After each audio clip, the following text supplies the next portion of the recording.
आज मैं बना रही हूँ मायो केक और इस केक के लिए मैंने बहुत ही क्यूट क्यूट चीज़ें बनाई हैं। एक छोटा सा मैंने ढोल बनाया है और छोटे छोटे से मैंने लड्डू बनाए हैं।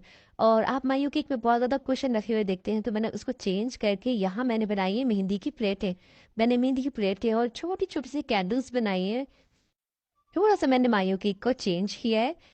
वेडनेसडे को मैंने इनका ब्राइड टू बी केक बनाया था, वो मैं आप लोग के साथ शेयर कर चुकी हूँ उसकी वीडियो। और आज फ्राइडे को मैंने इनका मायो केक बनाया है। जब मैं इनका ब्राइड टू बी केक बना रही थी ना, तो मेरे साथ कोई बड़े ही मसले हो रहे थे। कभी स्पंज ठीक नहीं बन रहा था, कभी टॉपर्स के साथ कोई ना कोई मसला हो रहा था। तो यहाँ भी मैं सारे टॉपर्स रेडी करके अपने मैं फ्री होके बैठी थी कि मैंने सामने से मेरा छोटा वाला बेटा ना कुछ खाता हुआ आया। मुझे डाउट हुआ कि वो फॉन्डेंट खा के आया। और जब मैंने आके यहाँ देखा तो जी ये दुपट्टा ये दुपट्टा वो तोड़ के खा गए। उसे फॉन्डेंट खाने का इतना शौक है, उसे कुछ नहीं पता होता, बस उसे फॉन्डेंट मिलना चाहिए।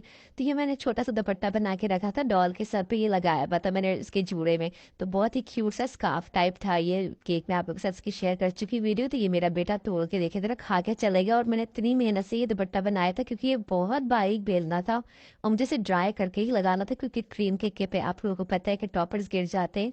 तो यहाँ मेरी सारी मेहनत ज़ाया हो गई। और बड़े ही कोई सीन हुए हैं इस केक को बनाते हुए ना, तो मैंने बहुत कम ही इसकी वीडियो बनाई थी, सिर्फ मैंने आप लोगों के साथ इसकी पिक्चर ही शेयर की थी। बहरहाल मैंने ये दुपट्टा दोबारा बनाया और फिर इसको मैंने ट्राई किया। बाकी ना छोटे बच्चों के घर में इस तरह की चीज़ें बनाना ना बहुत मुश्किल होता है। मैं जितनी देर तक केक बना रही होती हूँ ना, वो या तो क्रीम चॉकलेट खा रहे होते हैं या फिर कुछ ना कुछ उनके साथ चल रहा होता है। तो यहाँ मेरे सारे टॉपर्स रेडी हो गए थे और ये सब मैंने ट्राई करने के लिए रख दिए थे। एक दिन पहले मेरा स्पंज रेडी था, मैंने फर्स्ट स्पंज बनाया था इनके लिए, क्योंकि मैं इनको ऑलरेडी स्ट्रॉबेरी केक दे चुकी थी। तो यहाँ मैंने फर्स्ट केक बनाया चॉकलेट, जिसकी मैंने फास्टिंग रेडी करके रखी हुई थी। और मैंने सारा काम सुबह जल्दी जल्दी कर लिया था, क्योंकि हमारे यहाँ लाइट और गैस इन सब चीज़ों का कोई टाइम है, ये कभी भी जा सकते हैं। और वीडियो पे मैं बहुत मुश्किल से बनाती हूँ, क्योंकि मेरे पास केक डेकोरेशन के लिए कोई ख़ास स्पेस नहीं है। छोटी सी कंप्यूटर टेबल है जहाँ पर मैं केक डेकोरेट करती हूँ। तो यहाँ पे भी मैं कैमरा वगैरह नहीं लगा सकती।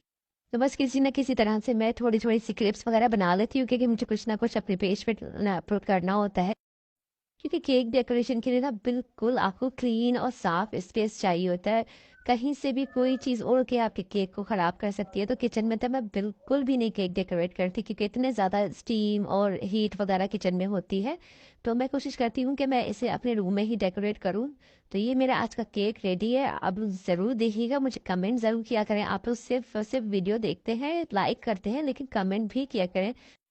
और इतने प्यारे प्यारे से केक हैं, एक छोटा सा कमेंट भी किया करें और इनको शेयर किया करें अपने फ्रेंड्स और फैमिली के साथ, ताकि वो लोग भी अपने इवेंट्स पे इतने क्यूट क्यूट से केक मुझसे बनवाएं। ये मेरा आज फर्स्ट केक था मानियो केक, क्योंकि मैंने अभी तक मानियो केक नहीं बनाया था। तो मुझे बहुत मज़ा आया इस केक को बना के। मेहनत भी बहुत थी, लेकिन बहुत मज़ा आया इस केक को बना के। था